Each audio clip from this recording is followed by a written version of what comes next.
اگر آپ چینل پر پہلی بار آئے ہیں تو ابھی سبسکرائب کر کے بیل آئیکن پریس کریں اور رہیں باخبر۔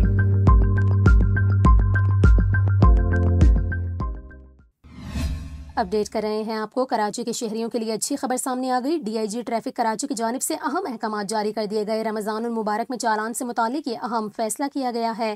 آپ کو بتائیں، ڈی آئی جی ٹریفک نے کراچی میں شام 5 بجے سے افطار تک شہریوں کے چالان نہ کرنے کی ہدایت کر دی۔ D I G traffic Karachi Ahmed Nawaz نے احکامات جاری کیے، جس میں ان کا یہ کہنا تھا کہ شام 5 بجے سے افطار تک کوئی افسر چالان نہیں کرے گا۔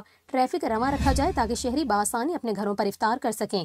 فیملی کے ساتھ موجود افراد کو چالان کے بجائے وارننگ دے کر رہنمائی کی جائے۔ ڈی آئی جی کا یہ بھی کہنا ہے کہ ون وے کی خلاف ورزی پر فوکس کریں، اس وجہ سے حادثات ہوتے ہیں۔ کراچی میں ون وے کی خلاف ورزی پر ٹریفک کی روانی میں بھی خلل ہوتا ہے۔ سڑک پر ٹرننگ کے پاس گاڑیوں، رکشوں اور موٹر سائیکلوں کی پارکنگ روکی جائے۔ اس کے علاوہ آپ کو بتائیں کہ ڈی آئی جی ٹریفک نے ہدایت کی کہ اشارہ فیصل پر فاسٹ لین کی پابندی کو یقینی بنائیں۔ اشارہ فیصل پر موٹر سائیکل سواروں کو بائیں لین میں چلنے کی ہدایت کریں۔ انہوں نے مزید کہا کہ گاڑیوں کی لفٹنگ کا مخصوص ٹائم مقرر کیا جائے۔ گاڑیاں صرف ڈبل پارکنگ یا غیر قانونی پارکنگ پر اٹھائی جائیں گی۔